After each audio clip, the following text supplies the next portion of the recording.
Assalamualaikum warahmatullahi wabarakatuh.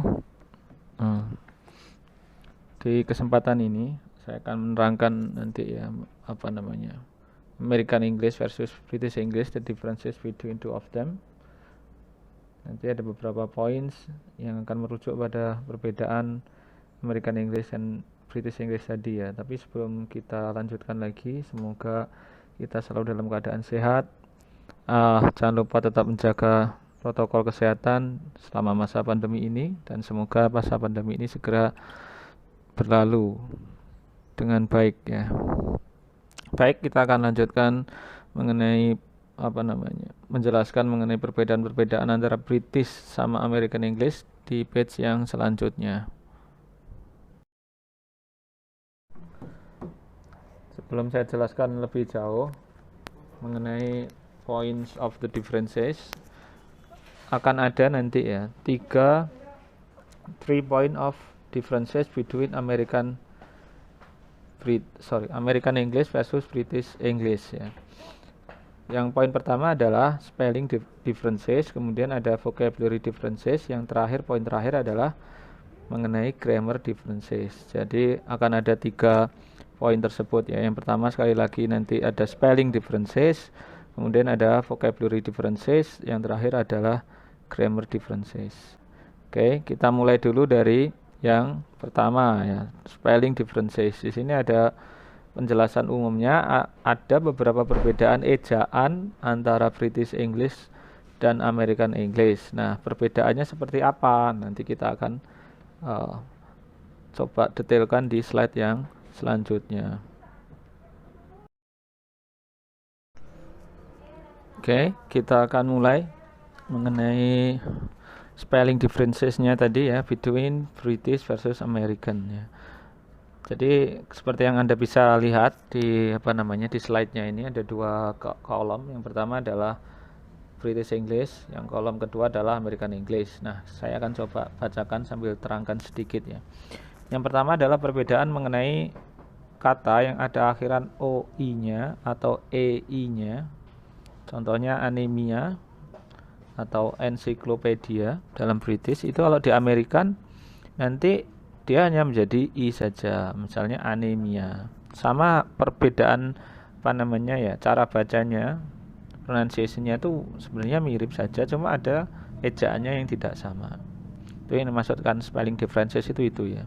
Kemudian yang kedua ada T di British English seperti burnt, kemudian lived, dan seterusnya. Nah, kalau yang di American itu T-nya tadi menjadi ed. Misalnya burnt itu bukan berakhiran T tapi berakhiran ed.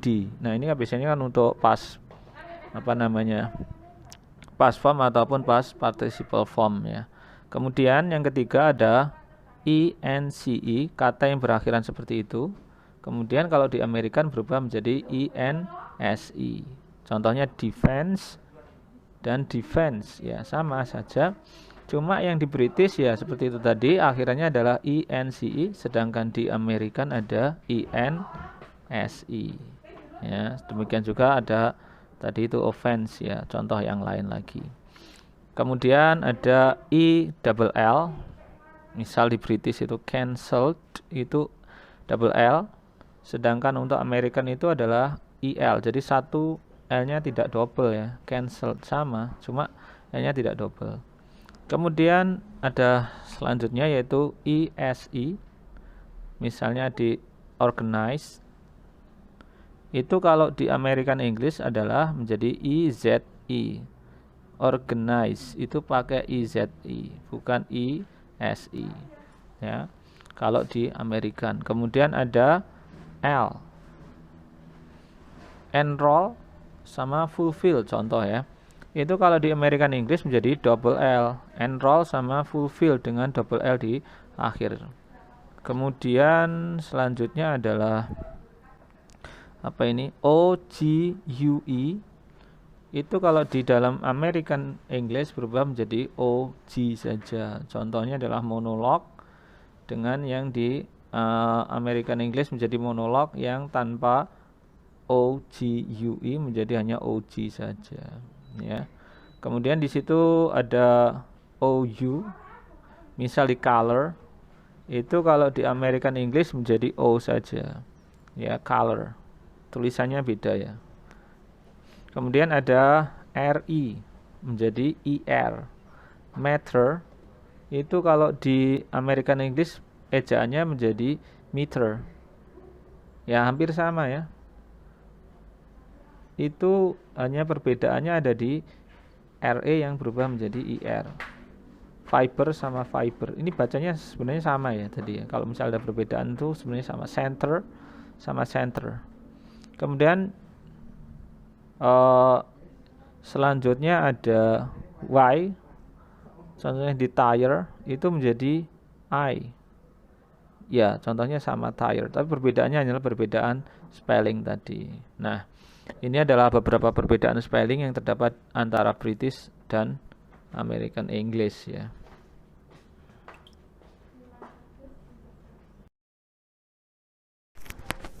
Kemudian perbedaan points yang kedua atau points of difference.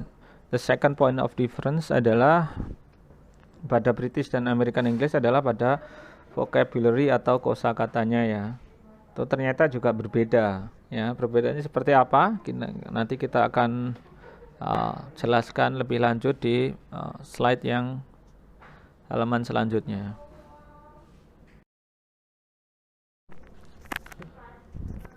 Untuk vocabulary differences itu maksudnya adalah merujuk pada nama benda yang sama.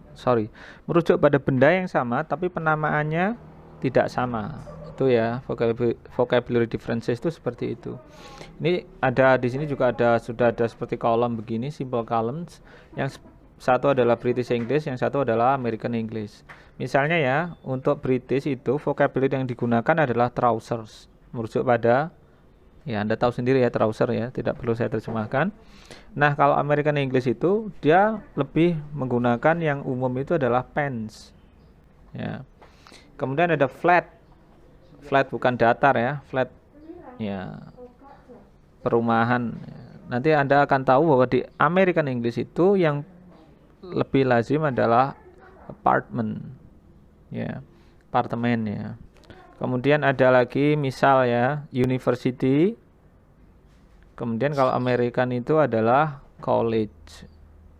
Nah, ini yang mungkin sering Anda dengar ya, holiday itu adalah merujuk atau umum dipakai di British, sedangkan kalau orang Amerika itu biasanya dia bilangnya vacation, untuk merujuk pada satu kegiatan atau satu makna yang sama mengenai vocabulary differences. Anda bisa lihat contohnya, sisa contohnya di page ini juga ya.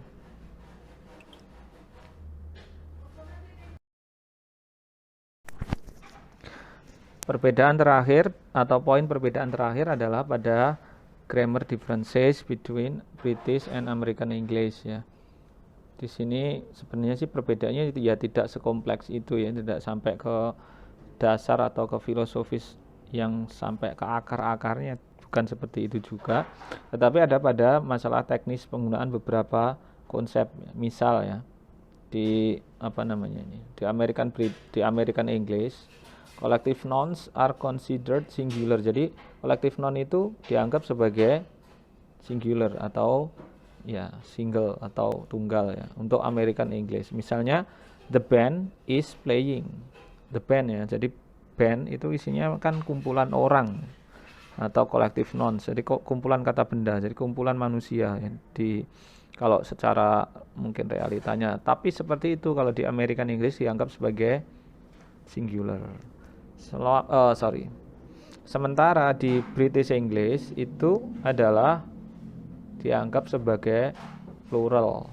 Contoh dengan kata yang sama tetapi adalah difference in grammar, misalnya adalah the band are playing, bukan is lagi ya, karena yang bandnya adalah dianggap sebagai jamak karena mereka percaya bahwa band itu kan isinya banyak orang ya, collective nouns ya, jadi harus jamak. Ini adalah perbedaan pada teknis penggunaan collective nouns, misal seperti itu. Kemudian yang kedua adalah British itu more likely to use formal speech ya, jadi mereka itu lebih formal ya daripada Americans ya. Contoh penggunaannya shall, Sedangkan kalau untuk American itu mereka lebih menyukai will or should, ya, untuk makna yang sama. Karena memang British itu seperti itu ya.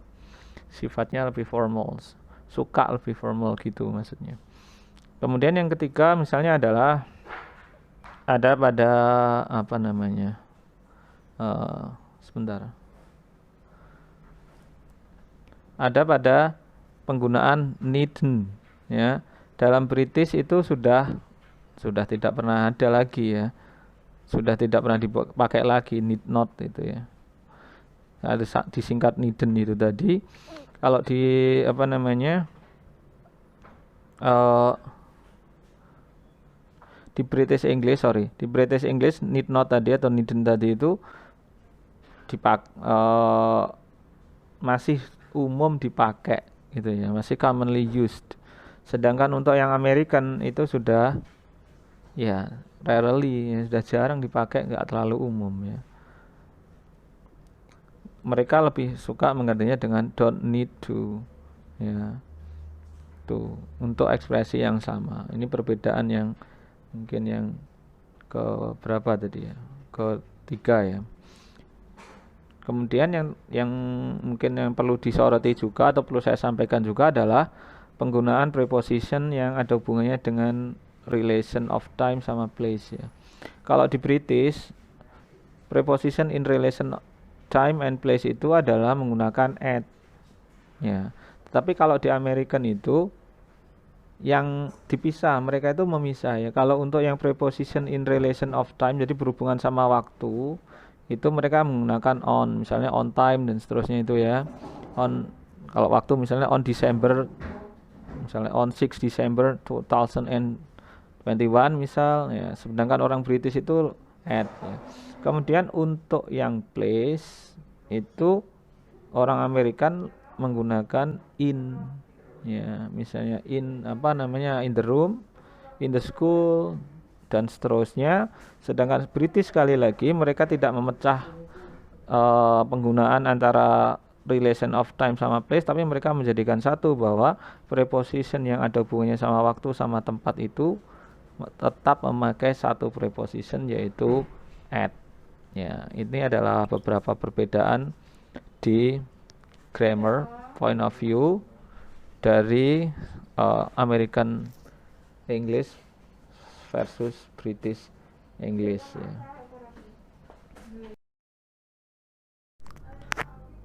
Nah, kita sampai di page yang terakhir, yaitu di point of thought ya, atau mungkin Anda bisa mengatakan kesimpulan, atau ya ini bagaimana setelah kita mengetahui, setelah apa tadi diterangkan oleh, dijelaskan di page atas tadi mengenai the differences between American English sama British English tadi bagaimana. Nah, kesimpulannya ya, pertama yang kita bisa ambil adalah ya bahwa memang ada perbedaan antara American English dan British, itu memang ada ya.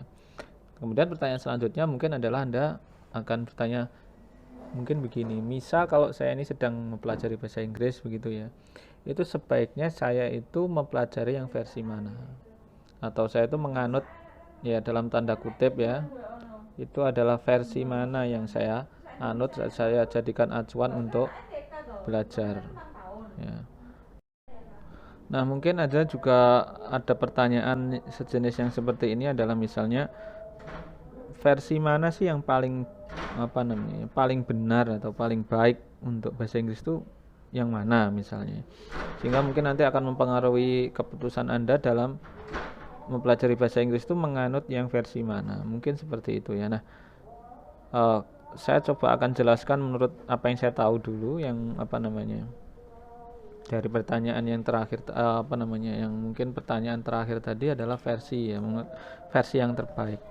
Saya sudah pernah sampaikan, mungkin Anda juga sudah pernah mendengarnya atau mungkin ya belum, tapi misal sudah saya sampaikan, saya akan ulangi lagi bahwa tidak ada yang namanya versi terbaik dalam versi Inggris terbaik atau terbenar dalam bahasa Inggris, itu tidak ada. Jadi misal Anda membayangkan ya, versi yang paling benar itu kan harusnya punyanya British, karena kan mereka lah yang pemakai pertama bahasa Inggris, itu kan mereka, namanya juga bahasa Inggris kan ya, harusnya yang paling benar itu punyanya British misal. Tapi pemikiran seperti itu tuh tidak benar ya. Kenapa? Karena English itu sudah menjadi world language ya, bahasa internasional atau international language, yang lebih pasnya itu. Jadi nggak bisa salah satu negara itu mengklaim bahwa bahasa Inggris itu adalah punya mereka. Nggak bisa lagi karena sudah menjadi internasional. Jadi patokannya bukan lagi menjadi ini mirip British atau enggak misal. Tapi patokannya adalah acceptable sama ya, acceptable itu ya, jadi masih bisa diterima dan dipahami oleh mereka pengguna bahasa Inggris di seluruh dunia. Itu berarti you are perfectly fine ya. There is no such thing as the best version, sekali lagi. Nah, kemudian kalau berkaitan dengan misal ya, Indonesia ini secara umum akan lebih akrab dengan versi yang ya tentu saja ya versi American ya. Kenapa ya? Saya juga kurang tahu sejarahnya kenapa kita lebih akrab sama Amerika daripada British ya. Kemudian yang selanjutnya yang mungkin bisa saya sampaikan adalah ketika belajar itu, bolehkah saya itu mencampur-campur versi? Misalnya saya itu ya menganut Amerikan ya, menganut British juga, jadi saya campur-campur aja. Bagaimana kalau begitu ya? Sebenarnya tidak ada masalah, tergantung andanya saja. Tapi kalau mungkin dalam rasional logis ya, yang paling mudah itu adalah ketika belajar Anda menganut satu versi. Itu mungkin lebih mudah dan tidak membingungkan daripada Anda mencampur-campur. Karena kalau Anda memix begitu, akan ada beberapa informasi yang masuk untuk satu tujuan. Itu Anda harus mengingat lebih banyak ya. Selama Anda fine ya enggak apa-apa, sebenarnya malah bagus juga, sehingga Anda memperluas pengetahuan. Tapi kalau misal Anda merasa sudahlah saya menghemat memori saja ya, silahkan pilih salah satu ya. Apakah Anda itu misalnya American English atau Anda lebih condong ke arah British. Nanti dalam pronunciation juga nanti ada beberapa, ketika ada self introduction, beberapa teman Anda itu akan lebih ke arah condong ke arah American, ada yang tapi jarang ya ada tapi jarang yang condong ke arah British ya. Enggak masalah, it is fine and it is acceptable, it is ya sama bagusnya ya. Itu yang bisa saya sampaikan sekali lagi mengenai American English versus British English. I hope it help you to learn about English ya. Nanti kalau masih ada pertanyaan mungkin bisa disampaikan melalui grupnya masing-masing, grup WhatsAppnya masing-masing. Thank you for your time, and assalamualaikum warahmatullahi wabarakatuh. Keep safe and don't forget to keep your body and your mind health ya during this pandemic era.